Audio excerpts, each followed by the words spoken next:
네, 그럼 슈퍼 여당을 이끌게 된 김태년 민주당 새 원내대표 직접 얘기 나눠보겠습니다. 네, 김 대표님 축하드립니다. 네, 감사합니다. 1차 투표에서 단번에 당선이 되셨는데 어떻게 예상하셨습니까? 기대는 했지만 실제로 그렇게 될 거라고는 생각 못했습니다. 근데 뭐 기대했던 것보다 3표 덜 나왔다는 얘기가 있던데. 그건 알 수 없습니다. 네, 첫 과제부터 질문 드리겠습니다. 예. 코로나 경제 위기 극복 급한데 네. 적극적으로 돈 풀어야 된다고 강조를 해오셨어요. 그러면 뭐 긴급재난지원금 한 번 더 주는 것도 고려를 하십니까? 아직 필요하다면은 검토할 네. 수 있지만 아직 그건 검토하지 않고 있고요. 네. 지금 3차 추경 검토를 하고 있는데 네. 그건 주로 일자리 지키기가 될 것이고요. 그다음에 한국형 뉴딜 그리고 금융 안정에 초점을 맞추게 될 겁니다. 네. 뭐 개혁 입법도 중요한데 뭐 내년 대선 국면이라 이제 올해밖에 시간이 없고, 근데 코로나 대응도 우선이고 두 가지 균형을 어떻게 잡으실 건지요? 예, 지금은 이 코로나 위기가 얼마나 크게 우리에게 닥쳐올지 예측도 하기 힘들지 않습니까? 네. 그로 인하여 우리 국민들의 고통이 있을 수 있어서 경제 위기를 극복하고, 즉 일자리도 지켜내고 경제도 지켜내서 우리 국민들의 고통을 조금이라도 줄여나가는 일이 우선적으로 할 일입니다. 저희 민주당과 문재인 정부가 절박한 심정으로 사력을 다해서 해야 될 일입니다. 우선적으로. 네. 그렇다고 또 여러 가지 그 개혁 과제들을 소홀히 할 수가 없기 때문에 그건 아주 끈기 있게 완성될 때까지 꾸준하게 해 나가야 된다고 생각합니다. 네. 일의 순서를 잘 잡아서 하도록 하겠습니다. 네. 권력기관 개혁도 강조를 하셨어요. 그런데 공수처법도 이미 통과됐고 검경 수사권도 조정이 됐는데요. 네. 검찰의 힘 더 뺄 필요가 있다고 보시면 예, 지금 이제 관련된 그 법 내에서 네. 법무부를 중심으로 또 검찰도 함께 자체 개혁 작업들을 지금 계속 하고 있지 않습니까? 네. 그러나 과거의 관행에서 아직 여전히 탈피하지 못하고 있는 또한 그 현실도 있기 때문에 네. 더 많은 노력이 필요할 거라고 생각하고요. 그게 어떤 법적 장치나 법령의 장치로서 해결해야 될 문제들은 계속 해야 될 거라고 봅니다. 그리고 7월에 예정되어 있는 공수처법은 또 공수처는 차질 없이 출범을 시켜야 되고요. 또 우리가 권력 분산 차원에서 이 경찰 개혁도 지금 네.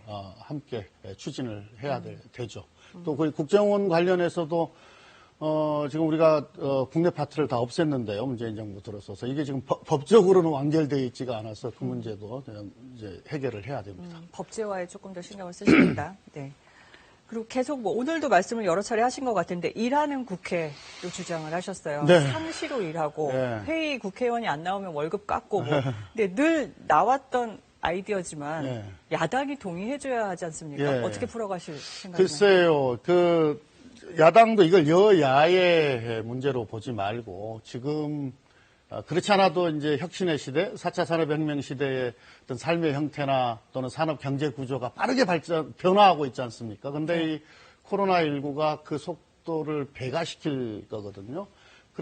그래서 이제 한간에서는 속도가 생명의 시대가 됐다. 옳고 그름을 떠나서 국회가 적극적으로 부응을 해줘야 됩니다. 더더욱이나 코로나 경제 위기가 엄청나게 오고 있는데 그렇다고 한다면 국회에 크게 보면 두 가지 기능, 갈등 해소와 또 이해관계 조정, 이 수기의 기능, 총량은 유지하면서도 결정은 빠르게 하는 그런 국회 시스템을 만드는 것은 국회가 국민으로부터 지탄받지 않기 위한 최소한의 장치이거든요.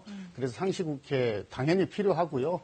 또 법안 심사의 속도를 내기 위해서 복수 법안 소위 운영, 이것도 너무 당연한 이야기입니다. 또 법사위에서 권한을 넘어서서 한두 의원이 마음에 안 든다고 법안 잡으면 그냥 이제 법안 처리 안 되고 지체되고 이런 관행도 끊어낼 필요가 있습니다. 네. 아직 법사위 얘기해 주셨으니까 여쭤볼게요. 그럼 뭐 자구 심사한다, 체계 심사한다 명목으로 법안 처리 붙잡는 이런 것도 없으실 생각입니까? 아니, 자구 체계 심사 자체가 말 그대로입니다. 그건 매우 기술 실무적인 문제이거든요. 네. 그러니까 그건 사무처 내에 자구 체계 심의하고 심사하는 기구 하나를 만들어서 거기서 해결하면 되는 거거든요. 네. 법사위에 원래의 기능, 이걸 우선적으로 해야 되는 거죠. 네. 다시 돌아가서 빨리빨리 일하겠다라고 지금 강조를 하셨는데 더불어시민당까지 하면 177석입니다. 그래서 무슨 일을 하려고 하면 뭐 야당 입장에서는 거대 여당이 독주한다 이렇게 비판할 수 있는데 네. 그럼 김태년표 뭐 대야 관계 네. 협치 네. 어떻게 설명해 주실까요? 그러니까 협치는 선한 의지만 가지고 되는 것이 아니라고 하는 것을 지금 역대 우리 국회에서 보여줬지 않습니까? 네. 제도를 통해서 협치가 이루어지도록 해야 된다. 제도. 그런 네. 측면에서 아까 일하는 국회 시스템을 만들어야 된다고 말씀을 드린 거고요. 그럼에도 불구하고 이제 여야는 늘 대화하고 협상하고 또 때로는 타협해야 됩니다. 제1야당은 국정 운영의 동반자이거든요. 파트너이거든요. 충분히 존중할 것이고요. 늘 대화할 것이고 필요하다라면 통 크게 양보하면서 우리 함께 코로나 위기 극복하고 이 대한민국을 한 단계 더 도약시키는 네. 그런 일을 함께 하자고 호소하겠습니다. 알겠습니다.